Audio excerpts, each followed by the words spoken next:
Smokies championship rings are here. They've been given out, and we're going to talk about them on Wild Pitches. Great to have you guys. Let's get this thing started.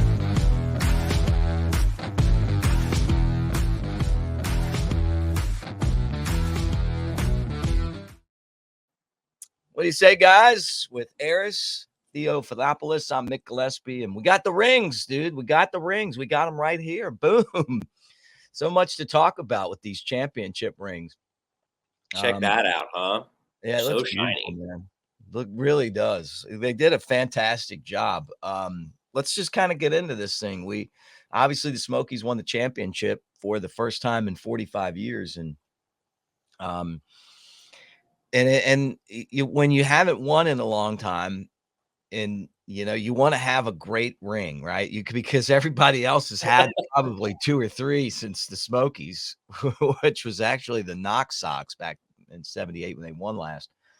And they did it. I mean, like your initial thoughts on, the ring. I mean, these championship rings are fantastic, brother. You don't really get the full grasp of it until you're holding it in your hand, you're wearing it on your finger. This thing is huge, dude. Compared to like my ring right here, my normal ring, like Your Aris ring. Crazy, super shiny, does a great job of encompassing a lot of different meanings behind the history of the team, not just this past season, but in previous years. And it looks really good overall. I mean, even if you didn't know the whole underlining meaning behind all this stuff, just taking a look at it, it's like, wow, that's a pretty sharp looking ring.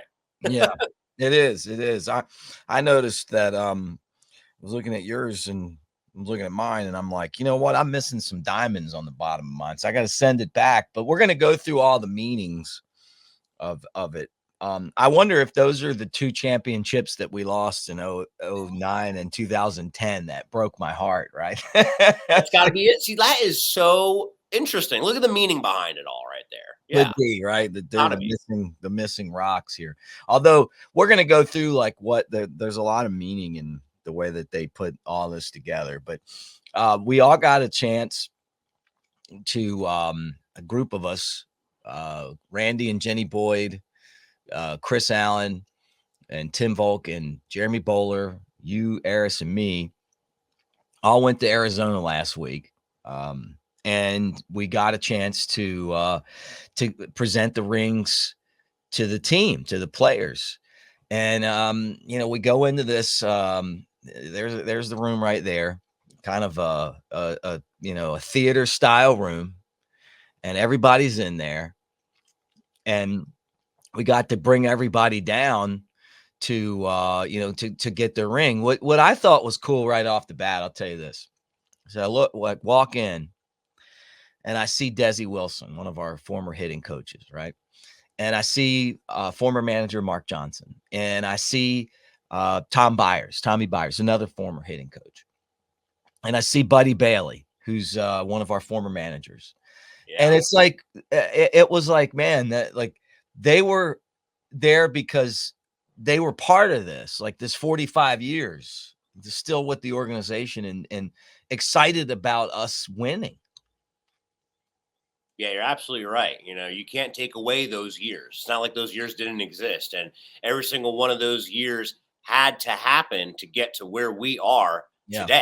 There's a lot of cause and effect from all of those things. And, seeing all the former managers there, I bet it's kind of like a monkey is off of their back. It's like, oh man, I couldn't win a championship, but finally somebody did, right? Yeah. Well, it all has to like come in, to win a championship, things all have to fall into place, right? And they did fall into place for us last year. And I've talked about Jared Banner. Actually, on Sunday, I did an event at the Cubs at Sloan Park with him. I'll throw some pictures of that up there too. I didn't put them on here yet, but and I said to the crowd, I was like, we came up a game short, and then he's like, hey, no, we're gonna win it this year, and how many times we're not gonna come up a game short, and for us, like going into that, he was the guy in charge of all that stuff. Like he was like, we're gonna win this.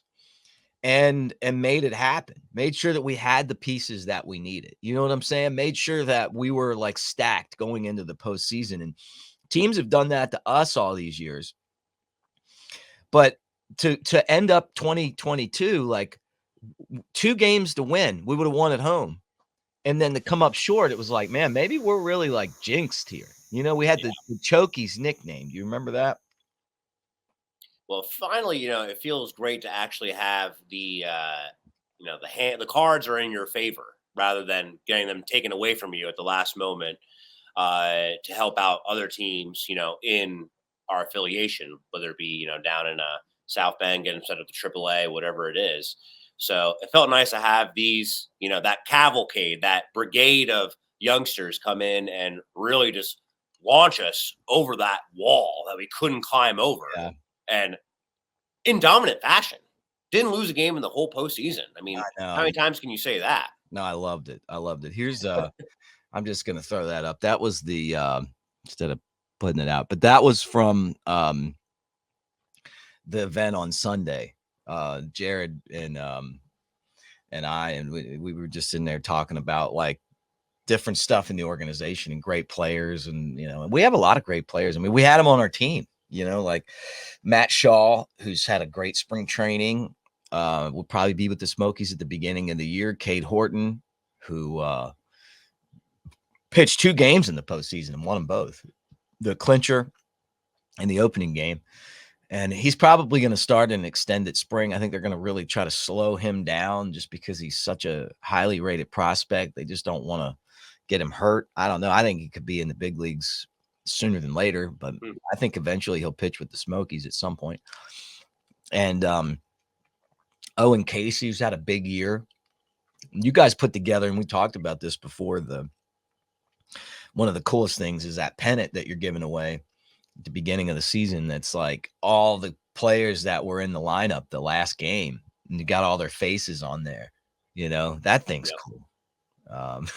Like there's just you just turn around and it's like so many different things that you can do to honor this team, to remember this team. And I'm going to put that up there too, so people can see it. But it's the tough part about this is when the season starts, you got to move on, right? I mean, it's time to do the next thing. But we're kind of, but the way that baseball works with the rings, and then of course we're going to have like the raising the flag ceremony, and all this other stuff that you do, right? The pennant, right? You still got to focus on that year, the new year. Yeah. But we're not there yet. So we got to revel in it while we can. It's like, it's all about enjoying the moment while you can. Live in the moment, right? Mm-hmm. You don't have to worry about next season or, those years past anymore.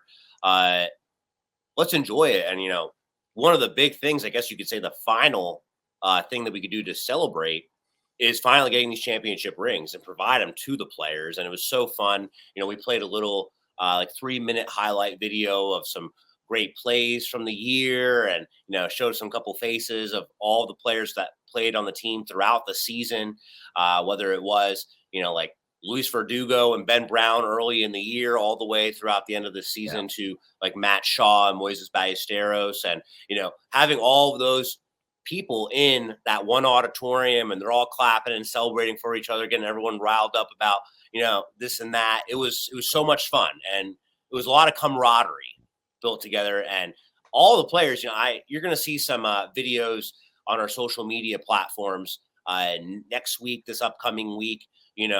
The genuine reaction of the players having this huge ring in their hand, and that self-gratitude, like, wow, look at this, look what I've done, and for players like Cole Franklin, he has like 3 rings now in the minor leagues. Right.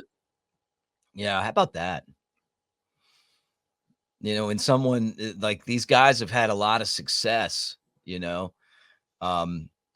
here's this Tim Volk right there giving the ring breakdown, right? Talking about the ring and, kind of what that all means. And there's a lot of meanings behind it. But yeah, these guys have won coming up through the system like continuously, which is, I think that's super impressive. And it, I think winning's part of developing, and I've said that because I feel like some organizations don't look at it that way. But I think that now that, when Jared Banner took over, it was like, hey, we're going to win. We care about winning. And they started winning.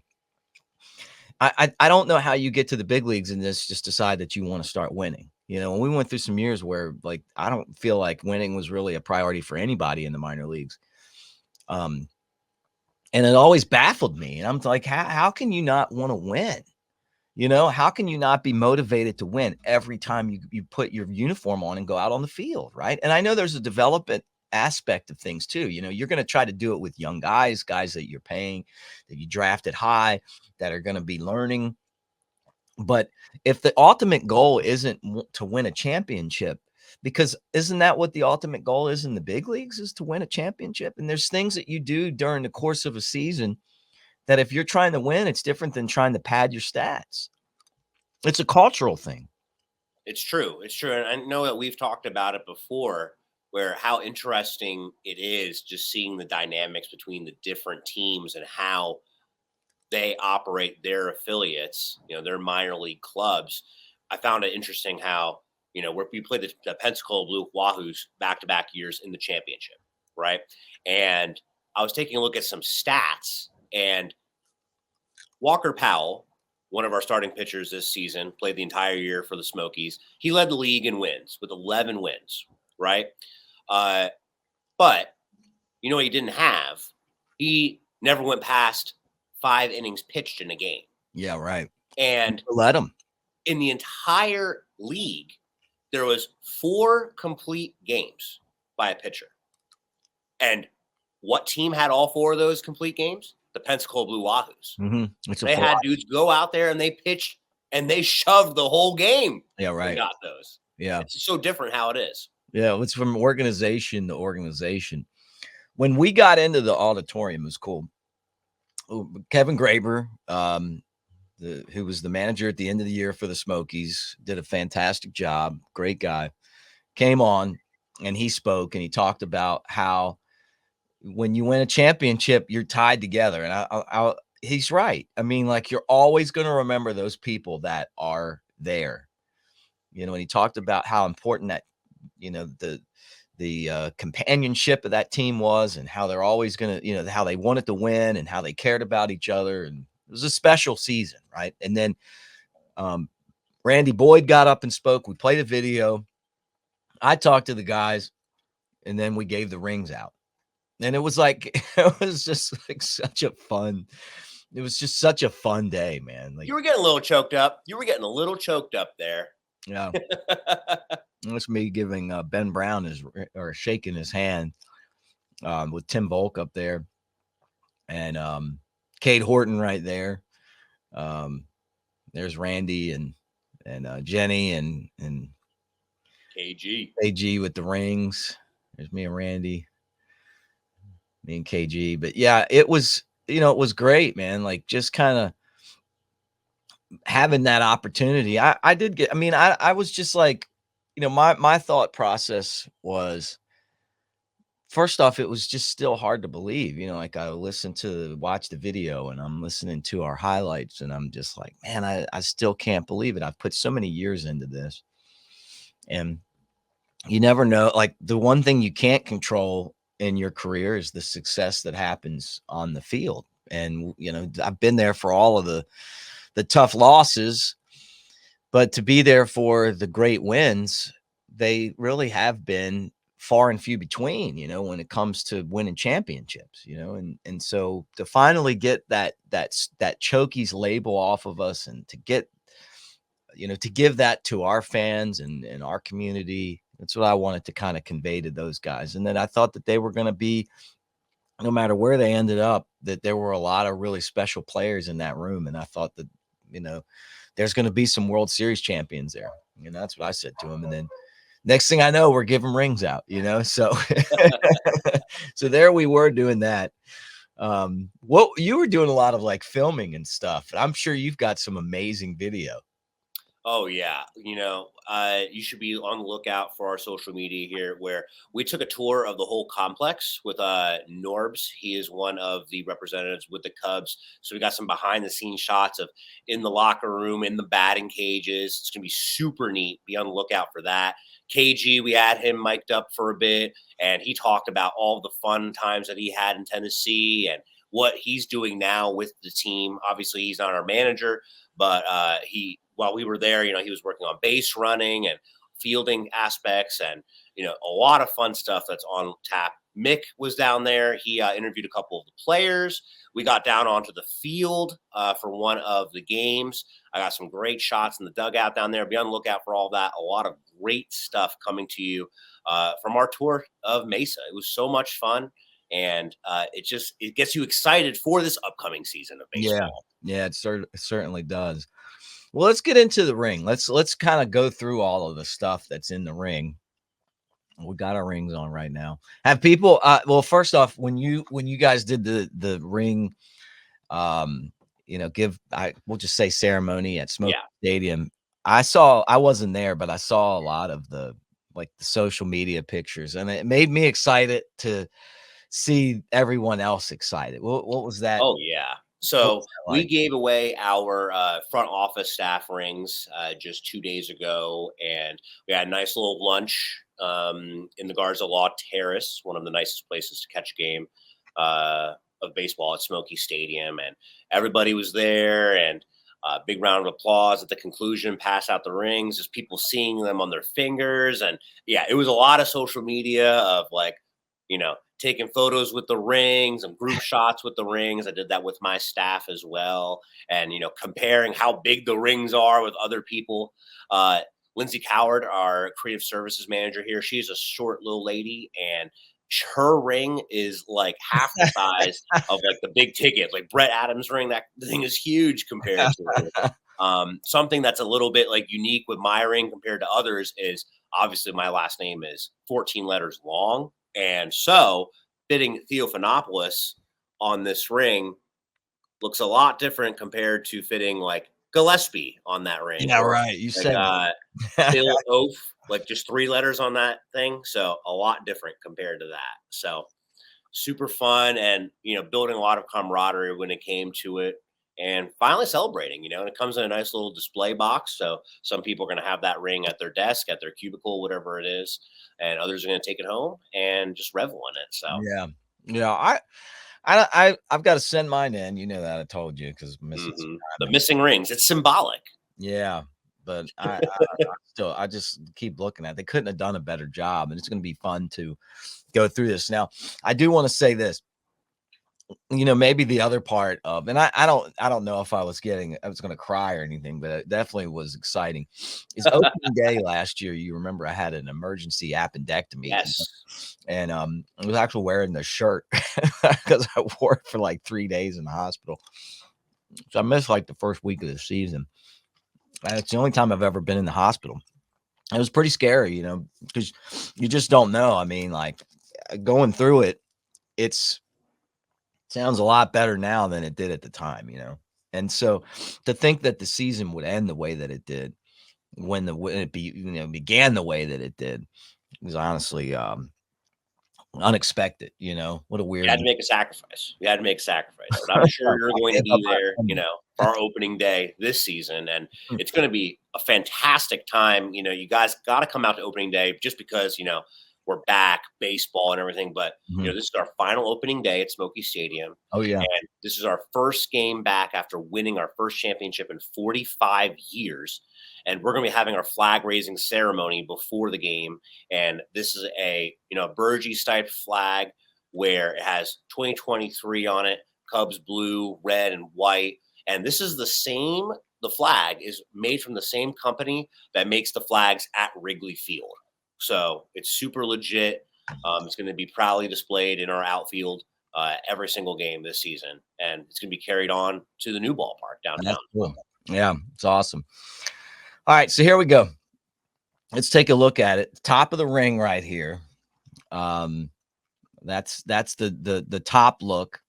And I mean, do you want me to explain, or do you Yeah, go ahead. Go ahead, brother. um So we got. So it's hard for me to see here, but Put your reading glasses on. yeah. Well, you did this. You Yeah. explained because I Okay. Yeah. So I'll start off with this one here. So obviously we're taking a look at the top of the ring. We have our iconic Smokies bear head in the middle. It in the middle of there, and then surrounding it is the baseball diamond. So you could see home plate at the bottom, first base, second base, third base. The Smokies bear head is in the heart of it. It's in the middle of that diamond. And then you could see around, we have these blue stones. And the stones are in sets of 7. And the blue stones represent the 7 franchise championships. And this dates all the way back to the 1920s, to the 1950s, to the 1970s, and of course, the 2020s. So the reason why we have 4 sets of 7 is to represent the 4 different decades: the 1920s, the 1950s, the 1970s, and of course, our most recent ones here in 2023 and the 2020s. So that's why we have 4 sets of 7 to represent the 4 different decades that we've won championships. Yeah, and there's a little video of it right there. That was Tim doing the same thing you're doing in front of everybody, right? Which is pretty funny, but yeah, so that's the top of the ring, and I think the top of the ring looks, you just can't beat it, man. That's the thing that everyone's going to see, when you go out there and do that handshake with this ring, it's like, whoa, look at that puppy right there. And I just can't get over how beautiful it does look on that top. So, all right, I'm moving to the trying to move to the side. I guess I'm gonna have to, like, when I'm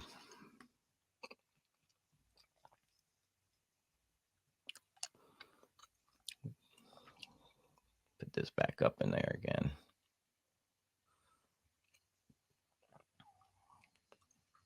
All right, there we go, to the side now.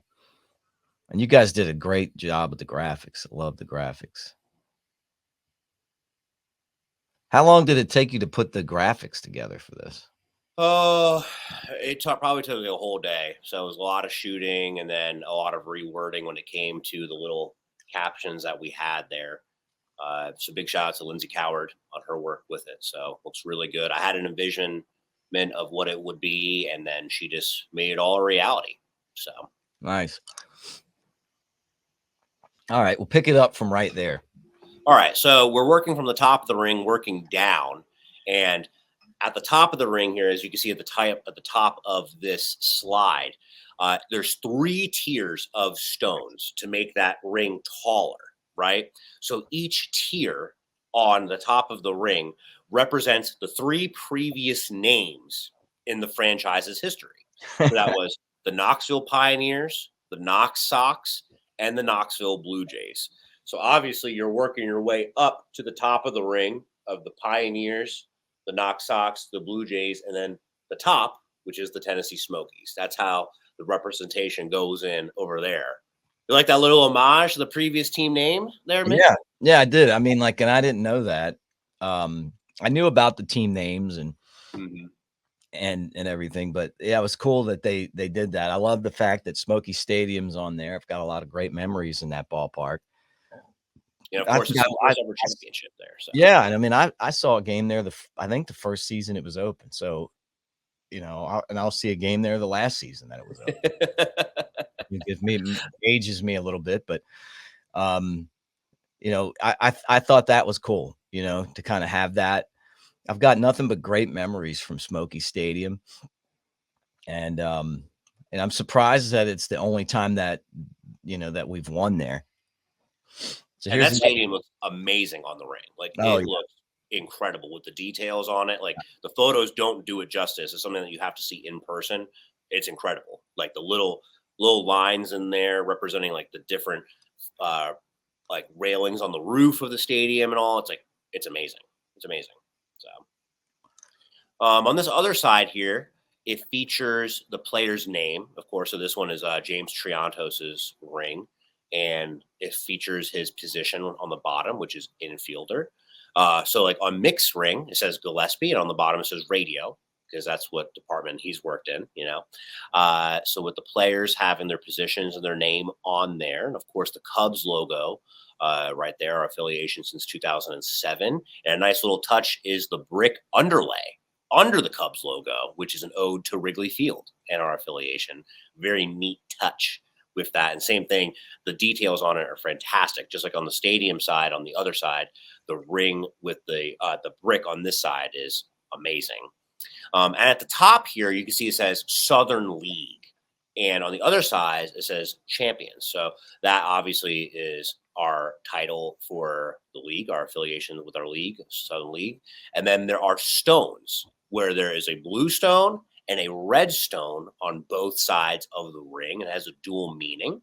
So obviously those are our colors for the Tennessee Smokies and the Chicago Cubs, red and blue. But they also represent the two teams that we defeated in the playoffs. The red being the 2 games that we defeated the Chattanooga Lookouts, and the 2 blue stones representing the 2 games that we defeated the Pensacola Blue Wahoos. And that's really cool. How about that too?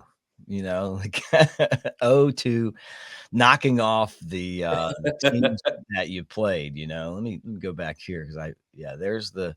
You can really see the detail there in the stadium. Like it's amazing. There's Tim in the background. Basically, Tim did a great job of putting all of this together. You know, he was kind of in charge of doing that. You know, like kind of part of his responsibility. Mm-hmm. And he did a great job, you know, and we talk a lot of times in life about the things that you say, hey, you know what, should have done this or should have done that. I don't really feel like there's any of that in this ring. I mean, I kind of feel like that the things that were put in this ring go above and beyond what you would kind of expect, you know? So as we move forward, like, just you're just constantly, as you look at it, you're like, man, there's more to this than I even thought, you know. It's like you kind of look at it some more and boom.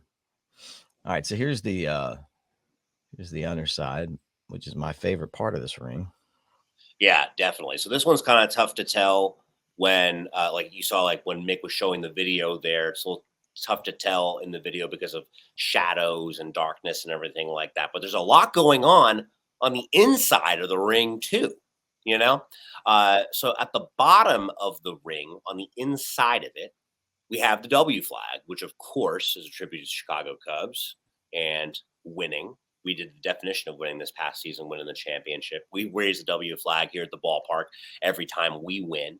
And we had to go through some hoops there to get the actual W flag. Yeah, talk about that, because there was a little bit of concern that maybe the W flag wouldn't be inside the ring band. Jostens, the company that created our rings for us, wanted to make sure that we had the Chicago Cubs approval in it. And with the trademark of it having that W being only affiliated with the Cubs and not per se the Tennessee Smokies, even though we are, of course, you know, little brother to Dad about it. So right. After it was all said and done, we got that W flag on there.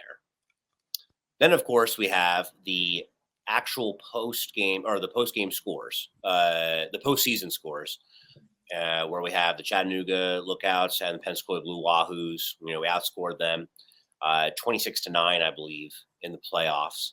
And then, of course, underneath of it, what is it, Mick? Yeah, what do you say? Look, I'm looking at this too.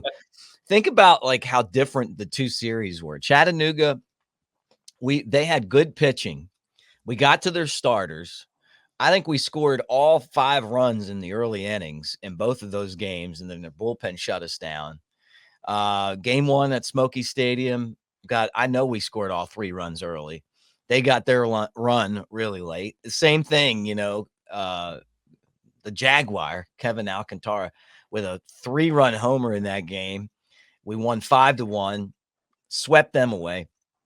And then just to go in there and just crush the Blue Wahoos like that, you know, like just 18 runs in 2 games and make it to where it really wasn't even a competition. And those leads were big. It wasn't like they were close. I mean, we just came out and just beat them into the ground. They scored some runs to make it interesting. I would have much rather had 8-1 and 10-1, but I'll take 8-4 and 10-3. And then my catchphrase, what do you say? Which is also a line in Go Cubs Go, ironically. Not on purpose, but it just works out that way. And I'll tell you what, man, I was when they talked about doing that, asked me about what I thought, I was like, yeah, that would be great. But um when they were trying to figure out what they were going to do, one of the thoughts was to put that on the bottom of the ring where those diamonds are. Mhm. And I thought, oh, that would be great. Then every time you raise your hand, everybody's going to think you're just like, what do you say? Like, I don't want this to be like a joke. Like, but I thought, well, it'd be cool though. And then but I didn't know what they were going to do, Mhm. what the final deal was. I mean, because, I'm doing other stuff in the off season. And then I saw it and I thought, they couldn't have put it in a better spot because I've said that after every win that we've had that I've broadcast since 2007. And then it's like you got the scores, and then it's like, that's it, man. Like, that's kind of, to me, that's like the What do you last say? thing that you say when you beat them. Like that's like the kind of like the game's over. That's the fat lady singing. That is. That is. Exactly. It works out perfectly where it is. You see the scores of all the games, and it's like, Love it. well, what do you say? Well, What we're do the you say? champs, obviously. What Yeah, else I you love it, man. gonna say? I'm so glad, Fans, you love man. us, baby. Such an honor. Really did make to have something that, I got that saying from my grandfather. He used to answer the phone and he'd go, every time you'd hear him answer the phone, it'd be like, what do you say? And then my dad answered the phone like that, and my uncles answered the phone like that, and my cousins answered the phone like that. And it's just like our thing. And then it's almost like the way that you like say it and the enthusiasm that you say it with, it almost reverberates. It's a Gillespie thing. And so that's what I wanted to like have that as part of the broadcasting that I did. Like, what's the thing that I bring to the table? And the enthusiasm is, for me, it's like, hey, what do you say? Like, we got it done. Like, fantastic. It's almost like you just drop it in there and at the end of the game and you feel good, right? Hey, and you know what? Just as I think as a perfect way to cap it off, where that saying means a lot to you and your family, and of course this ring does because it's their name on it. Yeah. It doesn't say Mick on it; it says Gillespie. Yeah. Well, and that's something too. You and I were talking about this in Arizona, and I'll just start this over while we're kind of having this conversation. But when I took my World Series ring to Key West, I took it to Key West because I was going to stop by and see Father Carl, who is a big influence in my life. He's a priest in Boca Raton, but he used to take me to games when I was a kid in Baltimore. And he was the guy that wanted to be a play-by-play guy because he wanted to do it. And Hmm. now he's a priest. So you can watch him on Ascension um Sunday, Ascension Church in Boca. He's fantastic. He's got a great voice too. I mean, he's like pull out your prayer books. Like and so and he really gets a kick out of the fact that I'm doing this because of his influence. And I brought the ring and I showed him. And then on the way home, I stopped by my uncle's who's having his 75th birthday and surprised him. He lives in Tampa or outside of Tampa. And he's looking at the ring, and he's like seeing that the name on there. And it's like, hey, and your name's on there. And I'm like, no, it's our name. That's the cool thing about, you know what I mean? Yeah, man. You having For your sure. name on one of these rings. This ring means a lot because it's our ring. We put all this time and effort, and we've been through the big wins, which haven't been a lot, and a lot of the big losses, to Oh finally get to yeah. the top of the mountain, and see our name on that ring, and then for the front office, for Randy Boyd to make sure that we had the most amazing ring that you could have. Tim in the front office for doing this. I just can't tell you. And me, Aris. I mean, I wouldn't say it if I didn't think it was true. I don't think they could have done a better job, and I'm so appreciative because we work for the best organization in the minor leagues. I tell people that, and I do believe it. But it's stuff like this that's different, you know. Nobody was trying to skimp, you know. Nobody was trying to cut corners. I mean, we got the best that you could possibly get, and we've kind of grown accustomed to that just because of how good the Boyds have been to us. Hey man, it feels good. Feels good to be a champ, and looking forward to potentially doing it 2 years in a row and really closing out Smoky Stadium with a bang. Yeah, I mean, that's the thing. Now you gotta you gotta start looking ahead. Could you imagine how spoiled you're going to be if you end up winning another one right now? Man, yeah. I mean, I would love that. I'd love that. You know, I'd love that. And I love it for everybody that's involved. You know, I don't know that anything I don't know how you could make it different than, you know, and better than what we just experienced. But to be truly great, you know, you got to go out there and make it kind of an annual thing. You know, where you're either going to win or you're going to go down swinging. And what I'm so proud of the Cubs organization, because, you know, for years it didn't feel like that was the mentality at all. And now, you know, that's how it's been. And they have a lot to be proud of. You know, the Jed Hoyer and all the way on down, Carter Hawkins and JB and, you know, and all those other people who call the shots. They're the ones that decide what kind of organization they want. Do they want to be someone they just want to go out and develop and play rec league ball, or do they want to go out there and try to beat people every day and develop guys that are winners? And that's what they're doing. Well put. Well, thanks a lot, guys, for joining us here on Wild Pitches, the official podcast of the Tennessee Smokies.